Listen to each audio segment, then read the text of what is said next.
Hello students, कैसे हैं आप लोग। आशा करते हैं बहुत अच्छे होंगे। कल मैंने मैटर इन अवर सराउंडिंग के 2 पार्ट कंप्लीट कर लिए थे। पहले 2 पार्टों में मैंने आपको मैटर का इंट्रोडक्शन दिया था। ये बताया था कि जो मैटर है उसका फिजिकल नेचर कैसा है, whether the matter is particle और द मैटर इज कॉन्टिन्यूअस। कल ये चीज़ बताई थी कि the matter is not continuous, it is a particle. फिर मैंने मैटर के पार्टिकल का कैरेक्टरिस्टिक भी देखा था, मैटर के पार्टिकल के साइज के बारे में भी बात की थी। तो आज मैं उसी चैप्टर को आगे बढ़ाते हुए इसका पार्ट तीसरा कंप्लीट करूंगा। चलो देखते हैं आज के पार्ट में मुझे क्या क्या पढ़ना है। तो जैसा कि आप लोगों के सामने लिखा हुआ है कि मैटर इन अवर सराउंडिंग का ये पार्ट नंबर 3 है। कल मैंने आपको सारी एनसीईआरटी पढ़ा दी थी, लेकिन कुछ एक्टिविटी बची हुई थी जो कि मैंने उनके बारे में बता तो आपको पूरा दिया था, लेकिन पर्टिकुलरली मैंने एक्टिविटी नहीं दिखाई थी। तो मैंने आपसे जैसा प्रॉमिस किया है कि मैं आपको एनसीईआरटी का एक वर्ड टू वर्ड पढ़ाऊंगा, पूरी एनसीईआरटी को डिकोड करूंगा। तो एनसीईआरटी में जितनी भी एक्टिविटी होंगी मैं उन सारी एक्टिविटी को भी आपको कंप्लीट करवाऊंगा। तो देखते हैं आज कौन सी एक्टिविटी मुझे करनी है। आज जो आपकी एक्टिविटी है दैट इज ए 1.4, क्योंकि पहली 3 एक्टिविटी मैंने आपको कल करवा दी थी। आज मैं एक्टिविटी करवाऊंगा चौथी, यानी एक्टिविटी नंबर 1.4। सब लोग अपनी एनसीईआरटी निकाल लेंगे, उसमें एक्टिविटी नंबर 1.4 को देखेंगे और मेरे साथ एक्टिविटी को पढ़ेंगे और मैं यहाँ से आपको ये बताऊंगा कि इस एक्टिविटी से क्या कंक्लूजन निकल रहा है। देखिए सामने क्या कहती है ये एक्टिविटी, क्या लिखा हुआ है, take 2 glass beaker filled with water. या तो 2 ग्लास ले लो या बीकर ले लो जिन्हें पानी से भरना है। मैंने 2 ग्लास ले लिए, ग्लास नंबर ए और ग्लास नंबर बी। दोनों ग्लास उसमें मैं पानी भर देता हूँ। पहले ग्लास में भी पानी भर दिया और दूसरे ग्लास में भी मैंने क्या कर दिया, पानी भर दिया। अब दूसरा वाला क्या कहता है, put a drop of blue और रेड इंक, ब्लू और red ink slowly and carefully along the side of first beaker. यानी पहले बीकर के साइड में आपको या तो ब्लू या रेड इंक, मैं ब्लू इंक को क्या कर देता हूँ, इस बीकर में मैं ब्लू इंक के एक पार्ट ड्रॉप को डाल रहा हूँ। ये मैंने ब्लू इंक की ड्रॉप इसमें डाल दी। मान लीजिए this is the drop of blue ink, drop of blue ink, ठीक है। Leave them undisturb in your house और in the corner of your class. चलो ठीक है ना, अनडिस्टर्ब छोड़ दो। अब दूसरा क्या, अच्छा एक चीज और लिखी थी, in the side of first beaker and honey in the same way in the second beaker. मतलब अब दूसरे बीकर में आपको क्या डालना है, दूसरे बीकर में मुझे क्या डालना है, दूसरे बीकर में इन्होंने कहा है पहले में तो ड्रॉप डाल दो कलर की और यहाँ पे क्या डाल दो, दिस इज, मान लीजिए this is the drop of Honey, इसमें क्या डाल दो, हनी डाल दो। इसमें मैंने क्या डाल दिया, इसमें मैंने क्या डाल दिया, हनी डाल दिया। अब क्या हो रहा, आगे देखिएगा, रिकॉर्ड योर ऑब्जर्वेशंस। अपने ऑब्जर्वेशंस को क्या करना है, आपको रिकॉर्ड करना। मैं सारी ऑब्जर्वेशंस लिखवाऊंगा। What do you observe immediately after adding the ink drop. मतलब जैसे ही आपने इंक ड्रॉप को क्या किया, ऐड किया, तो क्या ऑब्जर्व करोगे। तो आप खुद से सोचिए कि जब भी आपने किसी भी बीकर में, एक आप घर पे ग्लास लिए हो, एक आप घर पे कोई बीकर लिए हो, उसमें पानी भरे हो, उसमें आप एक रंग का क्या डाल देते हो, एक ड्रॉप डाल देते हो। अभी होली का सीजन है, आपने बहुत देखा होगा ये कि जैसे ही आप पानी में क्या करते हो, रंग डालते हो, पूरा पानी क्या हो जाता है, रंगीन हो जाता है। तो पहला ऑब्जर्वेशन हमारा क्या निकलेगा, बोले सर पहला ऑब्जर्वेशन निकलेगा कि on putting the ink drop, on putting the ink drop in first beaker the whole water will become colourful. पूरा वाटर क्या हो जाता है, कलरफुल हो जाता है। यानी the water of first beaker become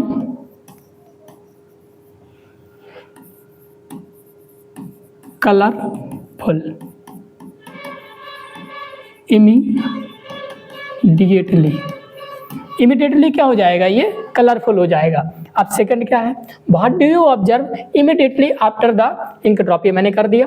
what do you observe immediately after the adding of drop of honey. मतलब क्या जितने जल्दी कलर घुला है पानी में, क्या उतने जल्दी शहद भी घुलेगा, नहीं। आप प्रैक्टिकली सोचिए, आप एक गिलास में पानी डाल दी, एक गिलास में कलर डाल दीजिए, दूसरे गिलास में हनी यानी शहद डाल दीजिए, कलर जल्दी घुल जाएगा, पूरा कलरफुल हो जाएगा। जबकि शहद घुलेगा नहीं, बल्कि थोड़ी देर तक नीचे जाके वो थोड़ा सा जम जाएगा, मतलब इतने जल्दी घुलेगा नहीं। मतलब क्या कहोगे कि बोले सर क्या लिखोगे कि what do you observe immediately after adding A drop of Honey, तो क्या लिखोगे, the honey drop will settle down, मतलब धीमे क्या नीचे क्या हो जाएगी, वो सेटल हो जाएगी, इतने जल्दी घुलेगी नहीं। हाँ, ऐसा हो सकता है कुछ समय के बाद धीरे धीरे घुल जाए, डिफ्यूजन का रेट उसमें कम होगा। तो मैंने क्या ऑब्जर्व किया, पहली चीज़ यही है, मेरी ऑब्जर्वेशन क्या निकली दोनों बीकर की, कि the water of first beaker become colourful immediately, यानी पहले बीकर का पानी है वो कैसा हो जाएगा, कलरफुल हो जाएगा, जबकि दूसरे बीकर में मैं क्या देखूंगा, the honey drop will settle down. अब यहाँ से आप क्या कंक्लूजन निकाल रहे हो? अच्छा एक बार बताइए, पहले एक बार बताइए कौन सी प्रॉपर्टी को शो कर रहा है।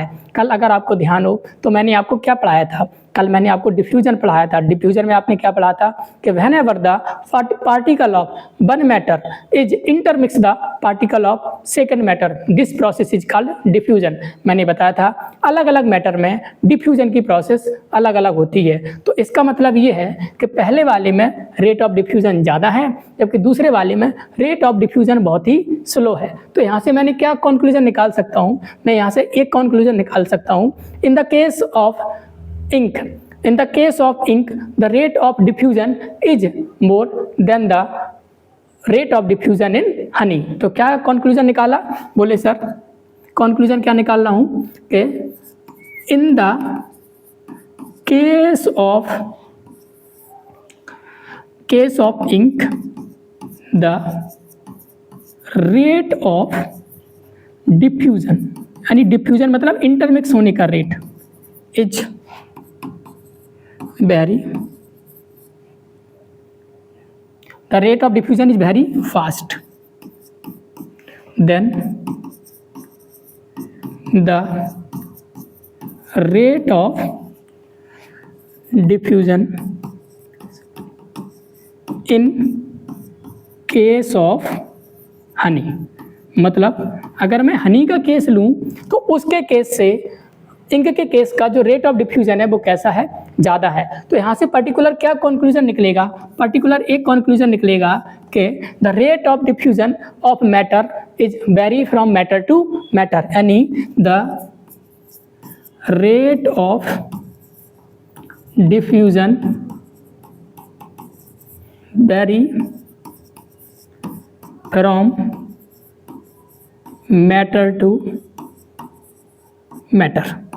मैटर क्या करता है, रेट ऑफ डिफ्यूजन वेरी करता है। तो इस एक्टिविटी की मैंने दोनों चीज़ें देख ली, कंक्लूजन भी देख लिया, और यहाँ से ऑब्जर्वेशन जो मैंने ऑब्जर्व किया वो क्या किया, और उस ऑब्जर्वेशन से क्या कंक्लूजन निकला वो भी मैंने देख लिया। आशा करता हूँ, वैसे तो मैंने आपको कल ही पढ़ा दिया था डिफ्यूजन, लेकिन आज इस एक्टिविटी को भी मैंने आपको दिखा दिया जो कि आपके एनसीईआरटी में है। अब देखते हैं क्या कोई दूसरी एक्टिविटी है। हाँ, एक और एक्टिविटी है, दैट इज योर 1.5। सारी एक्टिविटी को कंप्लीट करेंगे, कोई भी एक्टिविटी एनसीईआरटी की नहीं छोड़ेगी, जैसा मैंने आपको प्रॉमिस किया है। एनसीईआरटी का एक एक वर्ड मैं आपको पढ़ाऊंगा। आगे क्या लिखा हुआ है, एक और एक्टिविटी है, बोले क्या, इसको भी बहुत अच्छे से पढ़ेंगे। बोले क्या, drop a crystal of copper sulphate और पोटेशियम परमैंगनेट। मैंने कल फिर आपको बताया था यही चीज़ कि चाहे कॉपर सल्फेट हो चाहे पोटेशियम परमैंगनेट हो, अभी आप क्लास 9th में हो, 8 से सीधे 9th में आए हो, इन वर्डों को देख के आपको डरना नहीं है। इन वर्डों को आप हायर क्लासेस में या क्लास 9th में भी बहुत अच्छे से पढ़ाऊंगा। अभी आप ये समझ लीजिए, पोटेशियम परमैंगनेट एक कोई नहीं, एक पार्टिकल है, एक मैटर का पार्टिकल है जो कि पानी में डालने पर क्या देता है, कलर देता है। ऐसा ही कोई कॉपर सल्फेट है, वो भी एक पार्टिकल है, केमिकल कंपाउंड होता है जिसको आप पानी में डालो वो कलर देता है। इसकी क्या प्रॉपर्टीज होती हैं, क्या यूजेज होते हैं, क्या फार्मूला होता है, इनके बारे में मैं फर्दर चर्चा करूंगा। फिलहाल आप इतना जानिए, एक पार्टिकल है जिसे हम पानी में डालेंगे और वो कलर देगा। Into a glass of hot water and another containing a cold water. Do not stir the solution. Allow the crystal to settle at the bottom. What do you observe just above the solid crystal in the glass? What happened at the time pass? What does this suggest about the particle of solid and liquid? Does the rate of mixing change with the temperature? Why and why not? मतलब कहना क्या चाहते हैं, इस वाली activity को भी मैं जरा दो फिगर से आपको समझाता हूँ। बोले क्या, कुछ नहीं करना, आपको 2 बीकर ले लेना है। मैंने 2 बीकर ले लिए, एक बीकर ये है, एक बीकर ये है। बस फील करते जाइए आप लोग। दोनों में क्या करना है, एक में हॉट वाटर भरना, ये मैंने हॉट वाटर भर दिया, दिस इज हॉट वाटर। ये जो बीकर है जिसमें कौन सा पानी है, this is a hot water. जबकि दूसरे बीकर में कौन सा पानी है, this is a cold water. दूसरे बीकर में कौन सा पानी है?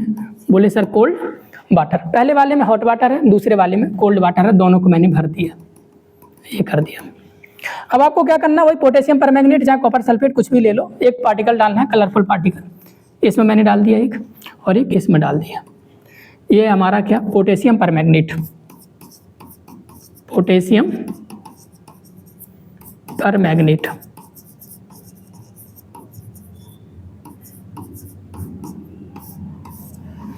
इसमें भी मैं क्या करूंगा, this is also a potassium permanganate, PP लिख देता हूँ शॉर्ट फॉर्म में, सेम है potassium permanganate. What do you observe just above the solid crystal in the glass? What happened at the time passes? What does suggest about the? अब मैं आपको observations बताता हूँ। अगर आपको ध्यान हो, ये पानी कैसा है, ये गर्म पानी है, ये पानी कैसा है, ये कोल्ड पानी है, यानी ठंडा पानी है, ये गर्म है, ये ठंडा। कल मैंने आपको एक चीज़ बताई थी, बोले क्या कि डिफ्यूजन पढ़ाया था, और डिफ्यूजन में मैंने एक चीज़ बताई थी कि on increasing the temperature the rate of the diffusion is also increase. तो यहाँ से आप एक चीज़ तो जरा दिमाग से सोच पा रहे होगे कि अगर ये पानी गर्म है तो इसका टेम्परेचर भी कैसा होगा। तो आप कहोगे सर ये अगर पानी गर्म है तो इसका टेम्परेचर भी कैसा होगा, तो इसका टेम्परेचर कैसा है, ज़्यादा है। टेम्परेचर कैसा है, ज़्यादा है। और इसका टेम्परेचर कैसा है, सर इसका टेम्परेचर कैसा है, कम है। कल वाली चीज़ मैं बता रहा हूँ, अगर इसका टेम्परेचर ज़्यादा है तो बताइए इसका जो डिफ्यूज़न का रेट होगा वो कैसा होगा। बोले सर डिफ्यूज़न का रेट होगा वो भी कैसा होगा, ज़्यादा। और इसका डिफ्यूज़न का रेट कैसा होगा, बोले सर इसका डिफ्यूज़न का रेट कैसा होगा, बोले सर कम होगा। तो आप एक बार बताइए, जब रेट ऑफ डिफ्यूज़न ज़्यादा है, एक में रेट ऑफ डिफ्यूज़न कम है, तो जिसका रेट ऑफ डिफ्यूज़न ज़्यादा होगा उसमें पार्टिकल, एक मैटर के पार्टिकल दूसरे मैटर के पार्टिकल में बहुत जल्दी मिक्स हो जाएंगे। तो आप एक बार बताइए, पोटेशियम परमैंगनेट के पार्टिकल गर्म पानी में जल्दी मिक्स होंगे या पोटेशियम परमैंगनेट के पार्टिकल ठंडे पानी में मिक्स होंगे।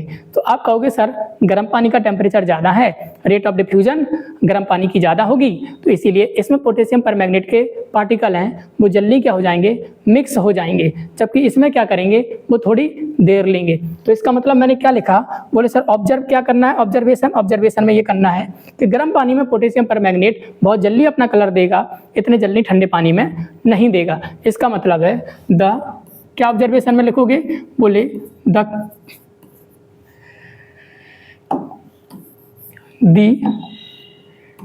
Hot water will become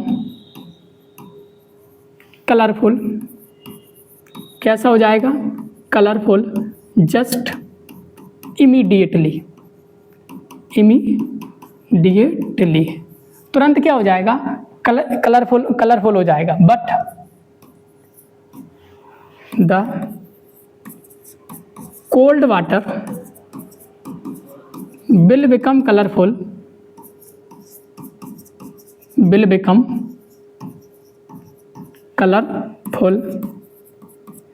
after some time।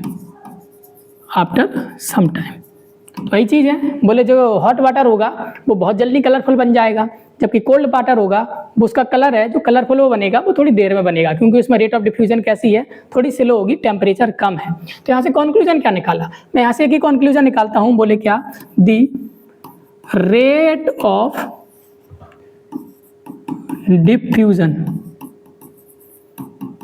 Is directly proportional to temperature. यानी जो रेट ऑफ डिफ्यूजन है वो टेम्परेचर के कैसे है, डायरेक्टली प्रोपोर्शनल है। डायरेक्टली प्रोपोर्शनल का मतलब है अगर टेम्परेचर बढ़ेगा, टेम्परेचर बढ़ेगा तो रेट ऑफ डिफ्यूजन भी क्या होगा, बढ़ेगा। तो आशा करते हैं कि आपको ये वाली एक्टिविटी बहुत अच्छे से समझ में आई होगी। अब देखते हैं हम तीसरी वाली एक्टिविटी। एक्टिविटी 1.6 है, इसमें क्या लिखा है, play this game in the field. क्या करना है आपको, एक खेल खेलना है। Play this game in the field, make 4 group and form a human chain as suggested. मतलब आपको क्या करना है, एक गेम खेलना है, उसमें आपको चैन बनानी है, 4 प्रकार की चैन बनानी है अपने दोस्तों के साथ। बोले कौन कौन सी चैन बनानी है, क्या लिखा, the first group should hold each other from the back and lock the arm like a Idu Mishmi dance. एक इंडोमिस्मी डांस है, इसमें क्या करना है, आप लोगों को क्या करना है, 1-2 लोगों के कमर में हाथ डालना है, ऐसे कमर करके लॉक कर लो और हाथ पकड़ लो। एक ऐसा ग्रुप बनाना, एकदम कमर में हाथ डाल के उनको लॉक कर लो। क्लियर हो गई बात। जबकि दूसरा ग्रुप कैसे बनाना है, the second group should hold hand to form a human chain. जबकि दूसरा वाला ग्रुप ऐसा बनाना है, जो चेन बनानी है, पहली वाली चेन कैसी बनानी है, बोले सर एकदम हाथों को लॉक कर लो, कमर के नीचे पीछे से हाथ डालो और उनको क्या कर लो, लॉक कर लो। जबकि दूसरा ग्रुप कैसा बनाना है, दूसरा ग्रुप ऐसा बनाना है जो चेन बननी है वो केवल जस्ट लाइक होल्ड हैंड, इसने इसका हाथ पकड़ा, इसने इसका हाथ पकड़ा, उसने उसका हाथ पकड़ा, आगे ऐसे चेन बना लो। दो प्रकार की हमने चेन बना ली। पहली चेन कैसे बनाई, बोले सर कमर में हाथ डाल के लॉक कर लो। दूसरा कैसा है, सेकंड केवल हाथ पकड़ के चैन बना लो। तीसरी चैन कैसी है, the third group should form A chain bye touching each other without only the finger tip. तीसरी चैन ऐसी बनाओ कि केवल जो बच्चे हैं वो एक दूसरे की उंगली टच कर रहे हो। दूसरा वाला बच्चा होगा वो ये हमारी उंगली टच की होगा, इधर वाला बच्चा ये वाली उंगली टच की होगा, यानी ये वाली चैन केवल उंगलियों को टच करके बनानी है। आशा करते आप समझ पा रहे होंगे। ये वाली चैन कैसे बननी है, एक चैन बननी है केवल उंगलियों को टच करके, दूसरी वाली चैन बननी है हाथों को पकड़ के, और तीसरी वाली जो चैन, पहली जो चैन मैं बता रहा था फर्स्ट नंबर पर जो चैन बताई थी, वो कैसी बननी है, हाथों को लॉक करके। अब अगली चैन क्या है, now the fourth group of student should run around and try to break the third human chain one by one into as many small group is possible, which group was easiest to break and why. पहले सुनिए कितनी चैनें बनी, एक बार मैं फिर repeat कर रहा हूँ। बोले 3 प्रकार की चैनें बनी हैं। एक तो क्या करे हैं, कमर में हाथ डाले, वो बड़े अच्छे से लॉक करे हुए हैं। दूसरी चैन बनी हुई है, एक दूसरे के हाथ पकड़े हुए हैं। जबकि तीसरी चैन बनी है, केवल वो फिंगर टिप्स को टच किए हुए हैं। अब एक बच्चा आता है, वो क्या करता है, तीनों चैनों को तोड़ने की कोशिश करता है। तो आप खुद से चीज दिमाग लगाइए कि कौन सी चैन बहुत जल्दी टूट जाएगी। तो आप सर कहोगे कि सर वो वाली चैन बहुत जल्दी टूटेगी जो बच्चे अपने उंगलियों से एक दूसरे की उंगलियों को क्या किए हुए हैं, टच किए हुए हैं। सही बात है गलत? फिर उसके बाद कौन सी चैन टूटेगी, उसके बाद वो चैन टूटेगी जिसमें बच्चे एक दूसरे का हाथ पकड़े हुए हैं। और सबसे हार्ड कौन सी चैन होगी जिसे तोड़ना मुश्किल हो जाएगा, सर जो इंटरलॉक किए हुए हैं। आशा करते हैं कि आप ये चीज़ समझ पा रहे होंगे कि ये एक्टिविटी किस चीज़ के तरफ इंडिकेशन देने वाली है। ये एक्टिविटी हमें बताने वाली है कि जो बच्चे हैं, जो यहाँ पे बच्चे जो हमें बताए गए हैं कि एक बच्चा खड़ा, 2 बच्चा खड़ा, इंटरलॉक खड़े, ये बच्चे just like a particle of matter. पहले वाले चैन में क्या हो रहा था कि जो पार्टिकल हैं वो बहुत अच्छे से एक दूसरे को क्या किए हुए हैं, अट्रैक्ट करे हुए हैं। ये देखो, ये है हमारी फर्स्ट चैन। दूसरे चैन में अट्रैक्शन थोड़ा सा कम है, जबकि तीसरे वाले चैन में तो कोई अट्रैक्शन ही नहीं, केवल टिप करे हुए हैं। तो एक बार बताइए कौन सी वाली चैन बहुत जल्दी टूटेगी। बोले सर ये वाली चैन बहुत जल्दी टूटेगी, उसके बाद ये वाली, और उसके बाद ये वाली अगर तोड़ो तो मेरा कहने का मतलब क्या होगा, मेरा कहने का मतलब ये होगा कि हमने तीनों चैनों में देखा कि जो पार्टिकल के बीच में जो अट्रैक्शन है, मैंने कल आपको एक प्रॉपर्टी बताई थी, there is a force of attraction between the particle of matter. तो अब एक बताइए सबसे ज़्यादा अट्रैक्शन किस में है। बोले सर ऊपर वाले में। सब उससे कम किस में है। बोले दूसरे वाले में। और सबसे कम किस में है। बोले तीसरे वाले में। तो मैं आपको ये चीज़ बताना चाहता हूँ, ये जो एक्टिविटी है इस चीज़ की तरफ इंडिकेशन कर रही है कि there is a force of attraction between the particle of matter, but this force of attraction is vary from matter to matter, यानी मैटर टू मैटर ये चेंज होता रहता है। तो मैं क्या कह सकता हूँ, बोले क्या ऑब्जर्व किया, कौन सी चैन को ब्रेक करना आसान हो जाएगा। क्या लिखा, now the fourth group of student should run around and try to break the 3 human chain one by one into as many small group as possible, which group was the easiest to break, which group was the easiest to break and why. कौन सा ग्रुप जल्दी टूटेगा। बोले sir group number 3 but easily break. तो क्या लिखोगे observation में, क्या लिखोगे, group number 3 will easily break. बोले सर वाई क्या है, वाई में लिखूंगा क्या, कंक्लूजन। बोले कंक्लूजन क्या है, तो अच्छा एक चीज में लिख सकते हो, कंक्लूजन क्या है, बिकॉज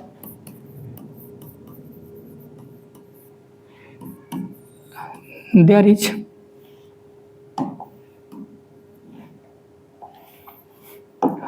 इज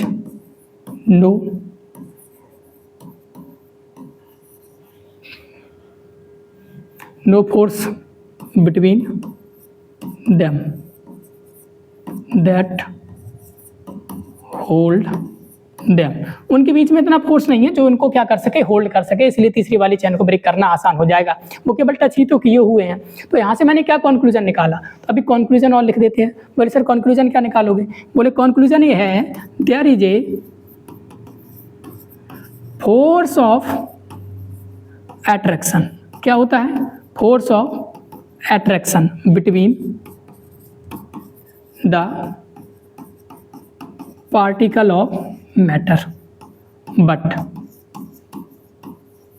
लेकिन दिस फोर्स वेरी करता है कैसे, फ्रॉम मैटर टू मैटर, यानी मैटर टू मैटर ये क्या करता है, ये वेरी करता है। तो ये हमारा ऑब्जर्वेशन भी हो गया, ये हमारा कंक्लूजन भी हो गया। आशा करते हैं ये एक्टिविटी आपको बहुत अच्छे से समझ में आई होगी। वैसे तो आपको ये चीज़ें बहुत अच्छे से समझ में इसलिए आ रही होंगी क्योंकि इन सारी चीज़ों के बीच बारे में चर्चा हमने आपको कल ही कर ली थी, हमने आपको इसके बारे में कल ही बता दिया था। अब चलो आगे देखते हैं।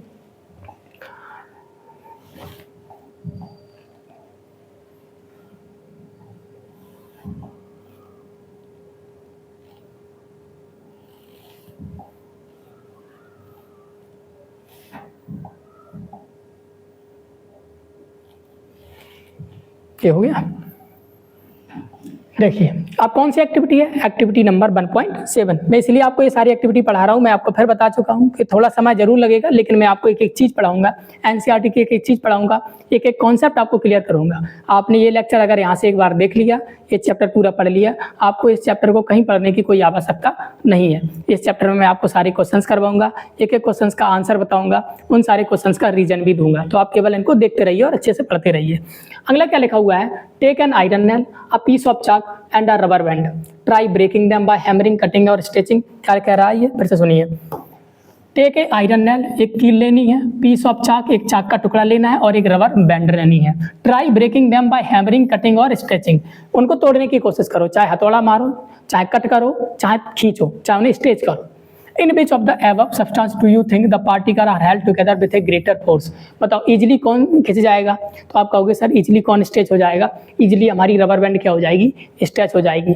जल्दी कौन टूट जाएगा, सर उससे और मतलब ज़्यादा फोर्स ऑफ अटैक, अगर थोड़ा सा फोर्स और लगा दो चाक में तो वो टूट जाएगी। और सबसे हार्ड कौन है, बोले सर सबसे हार्ड क्या है, नेल है। तो मैंने क्या ऑब्जर्व किया, बोले पहले ऑब्जर्वेशन लिखेंगे, छोटी सी एक्टिविटी है, जल्दी करेंगे, खत्म करेंगे, आगे बढ़ेंगे। Try breaking them by hammering, in which of the following three substance do you think the particle held together with the greater force. इन्होंने कहा है इनमें से कौन से पार्टिकल में, यानी तीन जो हमें चीज़ें दी गई हैं, कौन कौन सी, एक तो आयरन नेल है, एक पीस ऑफ चाक है और दूसरा रबर बैंड है। तीनों में से कौन से तीन चीज़ों में पार्टिकल है वो सबसे ग्रेटर फोर्स से आपस में जुड़े हुए हैं। बोले सर कील में। क्यों, कील को हैमरिंग भी कर रहा हूँ, कील को मैं खींच भी रहा हूँ तो भी कील टूट नहीं रही है। इसका मतलब क्या होगा कि जो कील के अंदर जो पार्टिकल हैं वो कैसे हैं, they are held by strong force. तो यही तो चीज़ लिखा है, are held together with a greater force. तो क्या लिखोगे, बोले सर ऑब्जर्वेशन क्या लिखोगे, ऑब्जर्वेशन में लिखोगे the particle of iron nail held together by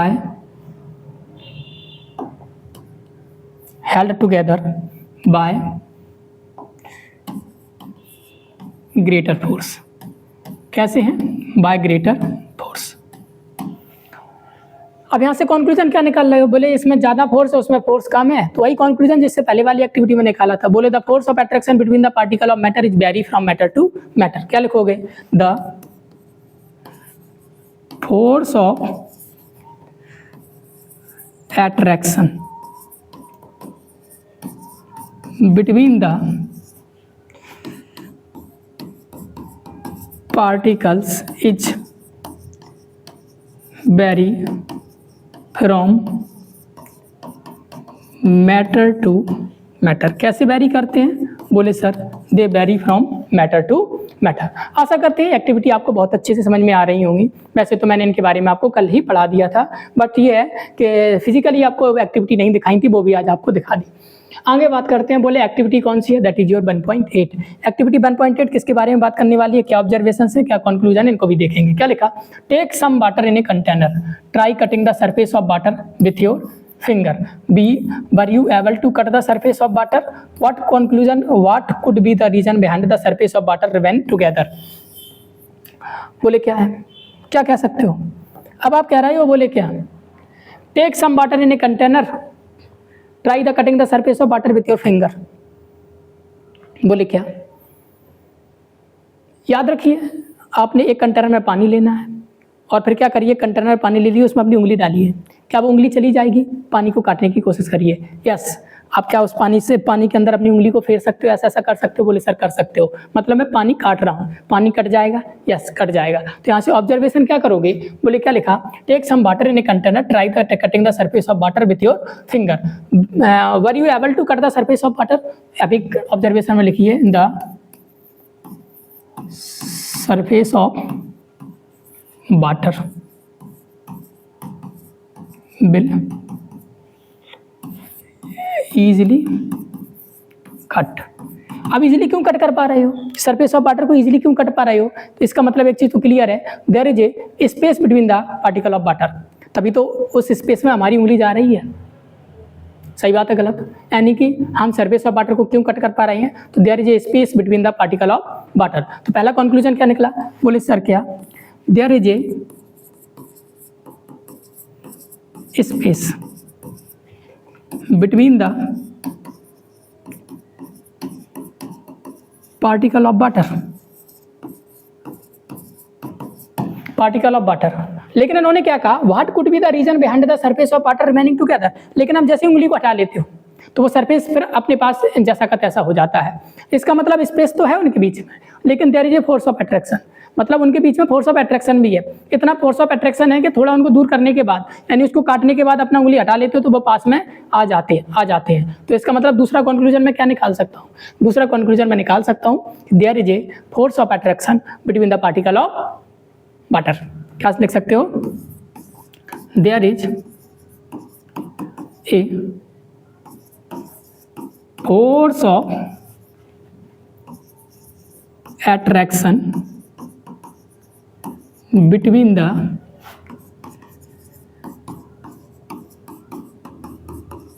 the particle of water, और ये भी कह सकते हो मैटर। ये प्रॉपर्टी ही एक जो शो हो गई है। तो आशा करते हैं ये वाली एक्टिविटी आपको बहुत अच्छे से समझ में आ गई होगी, क्योंकि ये प्रॉपर्टी से ही है जो मैंने कल प्रॉपर्टी आपको पढ़ाई थी। अब आगे बात करते हैं। बोले सर आगे आप देखोगे एनसीईआरटी में कुछ इंटेक्स्ट क्वेश्चन है। मैं आपसे एक चीज़ फिर कह रहा हूँ कि एनसीईआरटी की एक एक चीज़ मैं आपको करवाऊंगा। अब जैसे ही आपने इतना पढ़ा होगा तो आप देख रहे होगे आपके एनसीईआरटी में 4 क्वेश्चन लिखे हैं। अभी तक मैंने जो पढ़ाया, हमें ये चीज़ देखूंगा whether you are able to answer the questions or not. क्या आप इन क्वेश्चंस के आंसर देने में सक्षम हैं? यदि आप इन क्वेश्चंस के आंसर बहुत अच्छे से दे सकते हो, इसका मतलब जो मैंने आपको पढ़ाया वो चीज़ आपको पूरी समझ में आई हो। और आशा करते हैं कि वो उनका आंसर आप देखो, बहुत सरल क्वेश्चन है। मोस्टली के तो आंसर मैं आपको पहले ही लिखवा चुका हूँ, बट ये है कि एनसीईआरटी में दिए गए हैं तो ये मेरा फर्ज है कि मैं इन सब के आंसर आपको लिखवाऊँ, तभी तो आपकी पूरी एनसीईआरटी कंप्लीट होगी। तो क्या लिखा हुआ है आगे?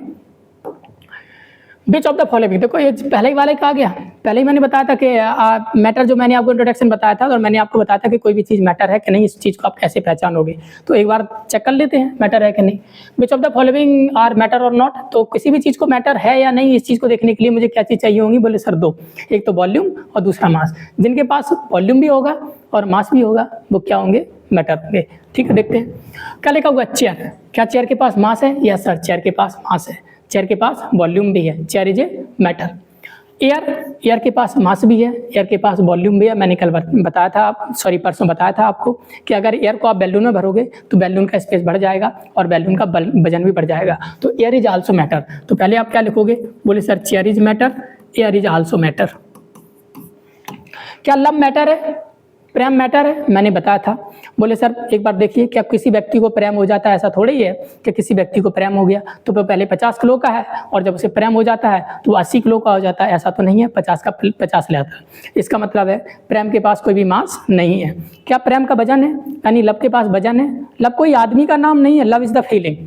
क्या लव के पास वजन है? ऐसा है कि किसी व्यक्ति को अगर किसी से प्रेम हो गया तो वो पहले एक कुर्सी पर बैठता है, फिर वो 5 कुर्सियों पर बैठने लगेगा। बोले नहीं, ऐसा कुछ नहीं है। तो लव के पास न तो मास है और न क्या है, न वॉल्यूम है। तो love is not a matter. तो लव मैटर नहीं है। क्या स्मेल मैटर है? 2 केस है। एक चीज देखिए, एक है स्मेल और एक लिखा हुआ है स्मेल ऑफ परफ्यूम। याद रखना, एक क्या है स्मेल और एक क्या है स्मेल ऑफ परफ्यूम। तो याद रखो what is a smell. Smell is a feeling, a sense of smell. अगर सेंस ऑफ स्मेल की बात कर रहा हूँ मैं, केवल स्मेल, किसी पार्टिकल के स्मेल की बात नहीं कर रहा हूँ, दैट इज सेंस। जब अगर स्मेल को हम किसी सेंस के बारे में बात करें तो वो मैटर नहीं है, लेकिन अगर किसी पार्टिकल के स्मेल की बात करूँ तो दैट इज ए मैटर। क्यों? That smell is coming from A particle and the particle is a matter. तो इसका मतलब एक बात तो समझ गए होंगे कि द स्मेल ऑफ परफ्यूम, यहाँ पर किसी पार्टिकल के स्मेल के बारे में बात की जा रही है, यहाँ केवल स्मेल के बारे में बात की जा रही है, यहाँ पर केवल फीलिंग के बारे में बात की जा रही है, यहाँ पर केवल सेंस के बारे में बात की जा रही है। जहाँ पर केवल सेंस के बारे में बात की जाए वहाँ पे स्मेल मैटर नहीं होगी, जहाँ पे स्मेल किसी पार्टिकल से आ रही होगी वहाँ पे स्मेल क्या होगी? मैटर होगी। तो आप खुद से बताइए, स्मेल मैटर होगी? सर कहोगे नहीं, स्मेल मैटर नहीं होगी। Hate is matter or not? Same, hate is a feeling, it is not a matter. Almond, almond तो मैटर है ही, बादाम। Thought is a feeling, not a matter. Cold drink, sorry cold drink is a matter or not? Obviously matter है। आशा करते हैं कि आप बहुत अच्छे से समझ रहे होंगे क्या मैटर है क्या नहीं है। लेमन मैटर है, water is a matter, smell of perfume is a matter. मैंने बोला था जब किसी पार्टिकल के स्मेल की बात की जाए तो वो मैटर के अंदर आएगी, और केवल स्मेल की बात की जाए तो मैटर के अंदर नहीं आएगी। आशा करते हैं बहुत अच्छे से समझ में आया होगा ये क्वेश्चन। दूसरा क्वेश्चन क्या लिखा? The smell of hot sizzling food reaches you several meter away, but to get a smell from a cold food you have to close give reason. मतलब कल भी मैंने आपको बताया था, जब खाना कैसा हो, गर्म हो तो उसकी खुशबू बहुत दूर तक आती है। यदि अगर खाना ठंडा हो तो उसकी खुशबू लेने के लिए आपको पास जाना पड़ता है। तो आप इजीली आंसर दे दोगे, बोले सर खाना गर्म है, उसका टेम्परेचर ज़्यादा है तो रेट ऑफ डिफ्यूजन भी कैसा होगा? ज़्यादा होगा। तो यहाँ से एक चीज़ कह सकते हो, बोले क्या? The hot food, the hot food have more temperature due to which its rate of diffusion in air is more। Simple, यही रीजन आपको लिखना है। केवल जो हॉट फूड है उसका टेम्परेचर ज़्यादा है, और टेम्परेचर ज़्यादा होने के कारण उसका रेट ऑफ डिफ्यूजन कैसा है? ज़्यादा है, इसलिए वो इजीली हमारे नाक तक पहुंच पा रही है उसकी खुशबू। What are the characteristic of the particle of matter? आशा करते हैं बहुत अच्छे से लिख लोगे। 4 कैरेक्टरिस्टिक लिखवाए थे आपको, कौन कौन से? पहला क्या है? The particle of matter are very small. कैसे होते हैं? Very small. दूसरा क्या क्या हो गए? The particle of matter are moving, matter are continuously moving. Continuously कैसे हैं ये? मोशन कर रहे हैं, मूव कर रहे हैं। सारी प्रॉपर्टी याद होंगी, बस मैं लिख रहा हूँ इसलिए क्योंकि जिससे कि आपके नोट्स बहुत अच्छे से बन जाए। तीसरी प्रॉपर्टी क्या लिखोगे? दी particle of matter have force between them. उनके बीच में क्या होगा? फोर्स होता है। अगला मैंने क्या लिखवाया था? 5 ही प्रॉपर्टी। पहली property, the particle of matter very small, the particle of matter are continuously moving and the particle of matter have force between them. अगला क्या लिखोगे? There is a space between, there is space between particles of matter, particles of matter. आशा करते हैं आपको चारों properties याद भी होंगी। ये तो मैंने दोबारा इसलिए लिख दी जिससे कि आपको बहुत अच्छे से समझ में आ जाए। अगला क्या लिखा है? Diver is cut through the water in swimming pool, which property of the matter does the observations of. मैंने वही वाली प्रॉपर्टी है, एक डाइवर है, एक जो तैरता है, जो पानी में तैरता है उसे डाइवर बोला जाता है, जो गोता लगाता है पानी के अंदर भी चला जाता है। वो डाइवर इजीली पानी के अंदर चला जाता है। तो वही एक्टिविटी से क्वेश्चन आया जो अभी मैंने बताया था कि अगर आप किसी भी कंटेनर में पानी भरो और उसे उंगली से काटो तो डाइवर भी तो पानी को काट रहा है अपने हाथों से। तो कौन सी प्रॉपर्टी शो हो रही है? ये प्रॉपर्टी शो हो रही है there is a space between the particle of water. Water के पार्टिकल के बीच में क्या होता है? स्पेस होता है। तो क्या प्रॉपर्टी लिखोगे? सर लिख दोगे कि sir there is a space between the particle of matter, there is a space between the particle of matter. Particle और मैटर के बीच में क्या होता है? स्पेस होता है।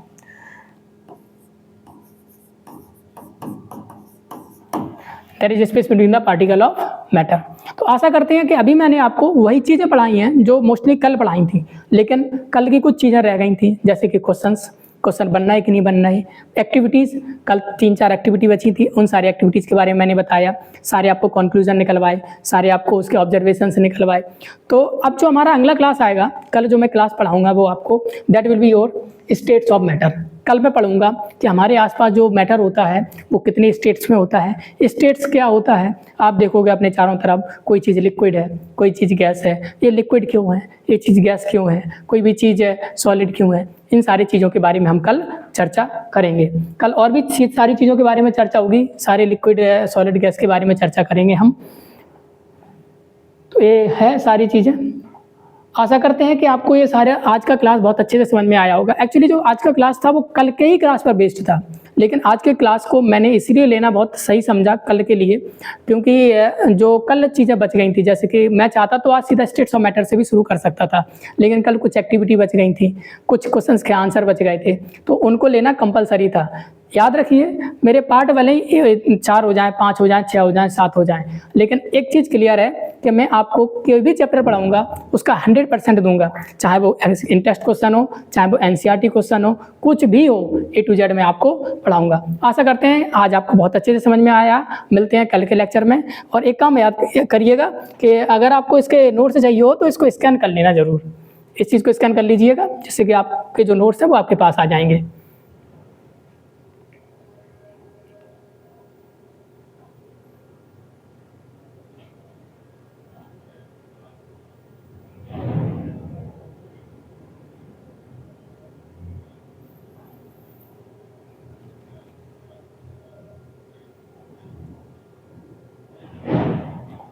इस चीज़ को स्कैन कर लीजिए, ये जो बार कोड है इसे स्कैन कर लीजिए, जिससे कि जो लेक्चर है वो आपके पास आ जाएगा। Thank you very much. आज के लिए मिलते हैं हम आपको कल के लेक्चर में। Thank you.